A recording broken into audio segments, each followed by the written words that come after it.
Jade yang terkepung oleh Baxter CS memilih untuk melompat dari atas benteng ketimbang ketangkep pasukan Umbrella. Seperti film pada umumnya, apapun yang terjadi tokoh utama pasti baik-baik saja. Hal begitulah yang juga terjadi kepada Jade yang sudah melompat dari ketinggian tapi tetap hidup dan selamat berkat mendarat tepat di atas ambulan bekas. Secara random muncullah sebuah mobil anggota komunitas pemulung. Dan dari sini, Jade berhasil selamat pergi menjauh dari Baxter. Mata Billy kecil terbuka. Yap, bocah satu ini masih hidup. Albert Wesker seketika datang sejak alarm di gedung Umbrella berbunyi tadi. Dengan bantuan Jade, mereka memindahkan tubuh Billy untuk diperiksa. Syukurnya tak ada organ vital yang rusak. Albert menyuruh kedua anaknya pergi dari tempat ini sebelum Umbrella mengetahui apa yang terjadi dan bakal memburu mereka. Albert pun menghapus bukti-bukti kejadian barusan dan mensiasati seolah-olah anjing tadi menyerang dirinya. Jade dewasa hampir saja tertusuk oleh besi tajam di depan pintu masuk terowongan. Bersamaan mobil anggota komunitas pemulung yang menyelamatkannya. Anggota itu menghentikan mobil, lantas menodongkan pistol kepada Jade. Baru saja mau berdamai, zombie-zombie berdatangan. Dan sekali lagi Jade selamat sendirian, meninggalkan pria yang sudah menjadi santapan para Zero atau zombie. Kembali lagi ke masa lalu, pasukan Umbrella sudah tiba di TKP. Cuma mendapati Albert yang pakaiannya kotor akibat darah. Di sana juga muncul karakter baru yang bernama Evelyn Marcus. Orang yang katanya mengelola perusahaan ini. Bahasa kerennya ya dia itu adalah seorang CEO dari Umbrella. Albert bekerja untuknya. Evelyn percaya begitu saja dengan alibi Albert mengenai kejadian tadi. Tapi ia cukup bingung siapa yang mampu meretas keamanan dan CCTV Umbrella. Evelyn seharusnya masih berada di Tokyo, tapi memang ada urusan mendadak katanya ke kota New Raccoon ini. Sesudahnya datanglah Diana, tak lain tak bukan istri dari Evelyn. Yap, mereka berdua memang sepasang lesbian, dan Albert pun pamit pulang. Billy dirawat oleh Albert, namun aneh, ia tak diizinkan untuk ke rumah sakit. Jade cukup heran dengan perilaku ayahnya, mengapa ia begitu menentang kalau Billy dibawa ke rumah sakit. Jade dewasa tiba di suatu komunitas lain. Ia mencari pria bernama Barry untuk membantunya ke kelompoknya atau ke kawanan survivornya yang disebutnya sebagai universitas. Ya juga karena penelitiannya selama 6 bulan sudah tak berguna lagi. Namun sayangnya hanya ada istri dari Barry di sana. Dan satu-satunya harapan Jade untuk pergi ke Prancis tempat si universitas itu berada sudah pupus. Kenapa? Karena Barry sudah menjadi Zero. Istri si pria ini pun langsung memberikan solusi kepada Jade untuk menemui teman Barry yang lain yang mungkin dapat membantu. Di rumahnya, Albert rutin melakukan pengecekan terhadap Billy. Mungkin saja dia takut kalau anak kesayangannya berubah menjadi Zero.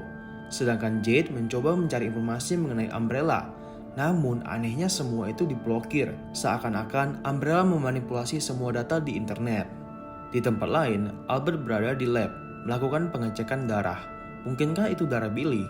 Ya kita masih belum tahu. Di sana juga ada seekor tikus yang dijadikannya subjek penelitian.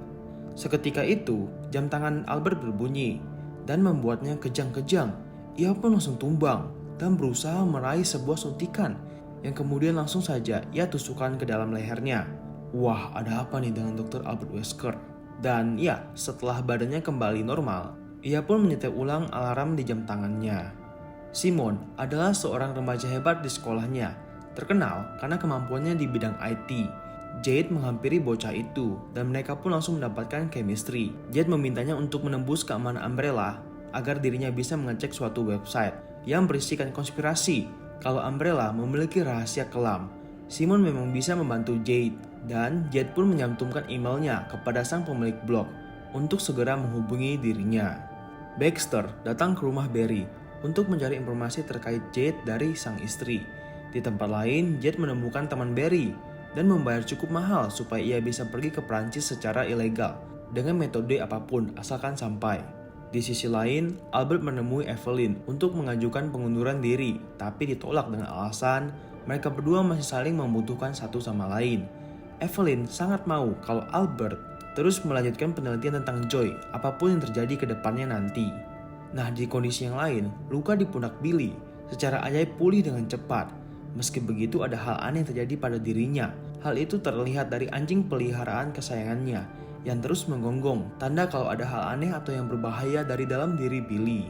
Pemilik blog sebelumnya menghubungi Jade lewat email menawarkan untuk dirinya berbicara video call. Orang itu bernama Angel, dulunya seorang reporter, penyelidik pelanggaran-pelanggaran yang dilakukan oleh Umbrella. Ia bercerita, beberapa waktu lalu, baru saja mewawancarai seorang istri yang suaminya bekerja untuk Umbrella, yang dimana suaminya digigit oleh anjing milik Umbrella. Setelah itu, ia ingin memposting hal tersebut di blog pribadinya, yang dimana blog itu sempat Jade baca sebelumnya. Kemudian, entah bagaimana kedua pasangan suami istri itu sudah menghilang. Dan kalau menurut Angel, kemungkinan si perusahaan Umbrella inilah yang melenyapkan mereka.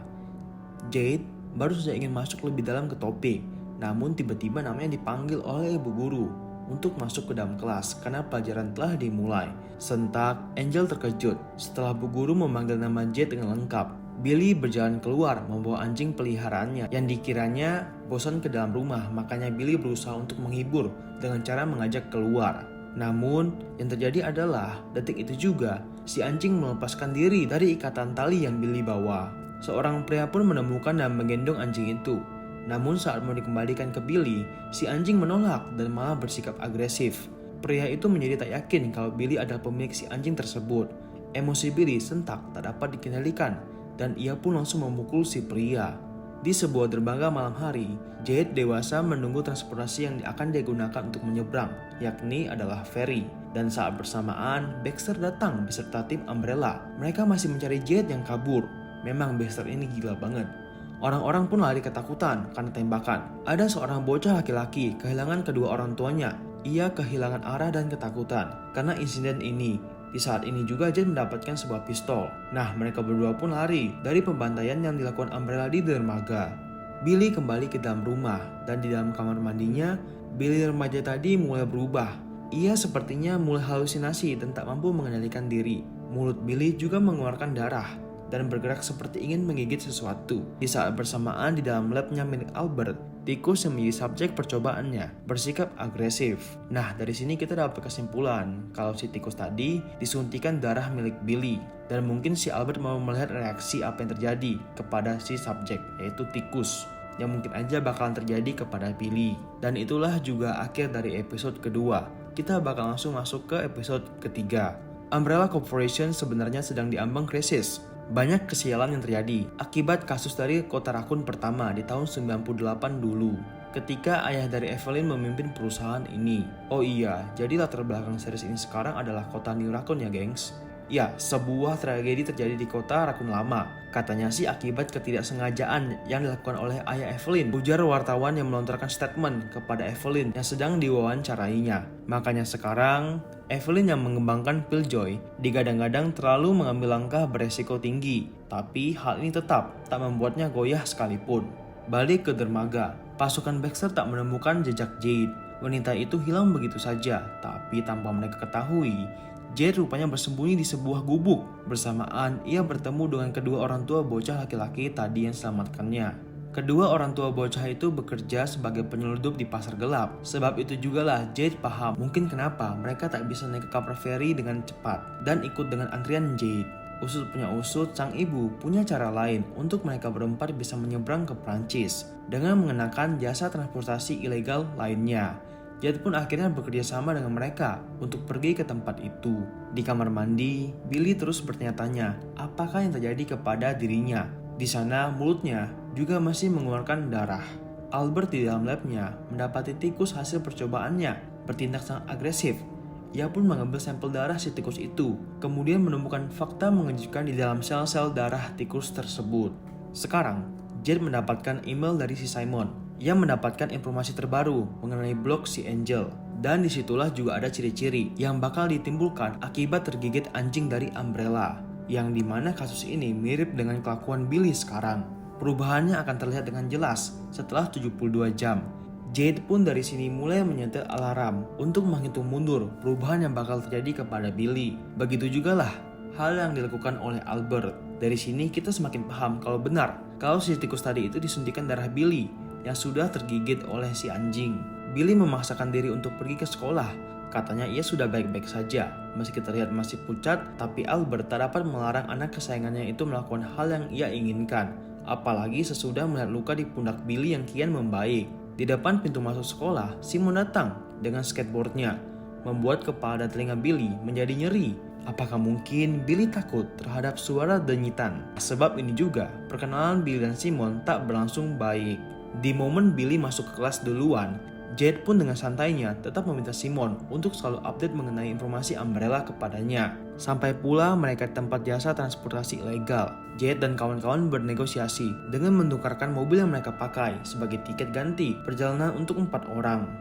Para penumpang yang sudah membayar mulai masuk ke dalam van. Total ada 4 van yang akan berjalan di zona bahaya untuk sampai ke Prancis atau ke titik tertentu. Dan setiap mobil masing-masing ada pengawal membawa senjata untuk berjaga-jaga. Di dalam markas Umbrella, Albert dan Evelyn melakukan meeting sebagai pembicara di hadapan petinggi Umbrella dan para investor lainnya. Anak perusahaan mereka di provinsi Tijuana, Meksiko dahulu memang gagal, tapi ciptaan mereka kali ini, Joy, akan membawa masa depan kepada kita semua, kata Evelyn sebagai pembuka.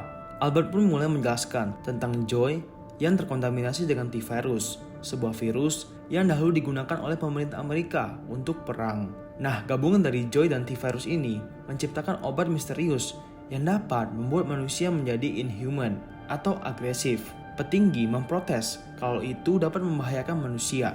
Evelyn kemudian menunjukkan video anjing yang sudah diberikan Joy berisikan T-virus. Dengan mudah, ia mengendalikan anjing tersebut menggunakan remote untuk berhenti menggonggong kepada target, yakni si kucing. Obat anti cemas, Joy T-virus ini dapat memperbaiki tatanan dunia yang sudah rusak. Ini bukan soal uang lagi, tapi soal membuat dunia baru, ucap Evelyn dengan percaya diri. Tugas Dr. Albert Wesker sekarang adalah untuk meneliti T-virus dan Joy agar aman dikonsumsi oleh publik sesuai takaran. Melihat hal ini cukup logis dan menarik, mereka pun akhirnya setuju dengan ide Evelyn. Billy sesungguhnya masih belum kuat untuk bersekolah. Hanya saja Billy mencoba melawan benda asing dalam tubuhnya, meski berkali-kali ia mengalami halusinasi singkat. Kita balik dulu ke dalam van-nya Jade dewasa. Mereka berbincang-bincang pengalaman melawan Zero. Tempat kawanan survival dari Jade merupakan sebuah tempat berisikan para akademisi, orang-orang pintar, dan jenius.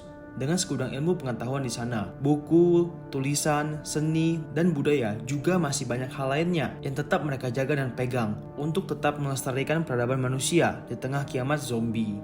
Sebuah suara aneh dari luar van muncul, menghendingkan suasana seketika itu yang diduga berasal dari liker. Zombie hasil mutasi manusia dengan lidah panjang. Oleh karena itu semua orang di dalam van memilih diam menunggu liker pergi dari tempat ini. Tapi tak begitu dengan Baxter CS yang dari belakang tiba-tiba muncul bersama pasukan Umbrella lainnya dan datang dengan suara mobil berisik. Akibat kebisingan yang ditimbulkan oleh Baxter, para liker semakin menjadi-jadi dan dari dalam gelap pun mereka mulai menyerang kelompok Baxter. Ternyata diam tak menjadi solusi untuk tetap selamat. Salah satu liker berhasil membunuh penumpang di dalam van. Satu persatu diculik oleh liker untuk dibunuh.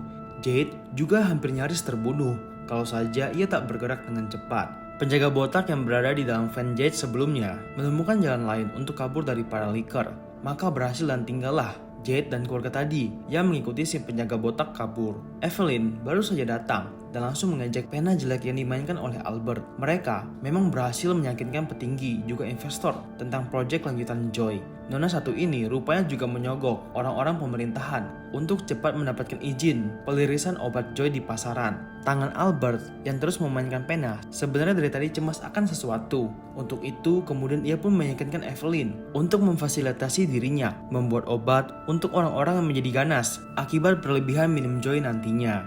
Yang padahal ia melakukan semua itu untuk mencari informasi demi menyelamatkan Billy sang anak. Halusinasi Billy semakin liar. Kali ini ketika jam pelajaran di kelas, Billy berhalusinasi sekujur tubuhnya dipenuhi darah. Balik ke cerita Jade dewasa. Mereka yang masih selamat berjalan menelusuri gelapnya terowongan. Namun ada kecurigaan dari Jade akan sesuatu. Kalau ternyata anak dari keluarga yang bersamanya ini rupanya tergigit oleh Zero dan ia sudah nyaris berubah. Jade meminta si ibu untuk merelakan sang anak. Namun seperti pada umumnya, orang tua mana yang tega meninggalkan anaknya? Si penjaga botak yang berjalan sendirian ke depan berlarian ketakutan berbalik arah karena di depan sana rupanya sudah ada monster laba-laba raksasa yang datang kepada mereka. Botak itu pun tak selamat, tetapi keluarga dan Jade berhasil bersusah payah bersembunyi dari kejaran laba-laba. Dari sini sepertinya tak ada lagi jalan keluar selain mereka harus menghadapi sang monster itu. Sang ayah pun akhirnya mengorbankan diri agar yang lain bisa selamat. Meski sang ayah sudah berusaha, monster laba-laba terlalu kuat untuk dirinya yang kecil itu. Sehabis membunuh sang ayah, monster itu pun masih sempat mengejar Jade, ibu dan si bocah yang berusaha lari dari kejarannya. Sampai titik di mana Jade mendapati ide sepintas. Setelah melihat tuas penutup gerbang di depan, ia pun kemudian berupaya keras menarik tuas tersebut untuk membuat gerbang tertutup.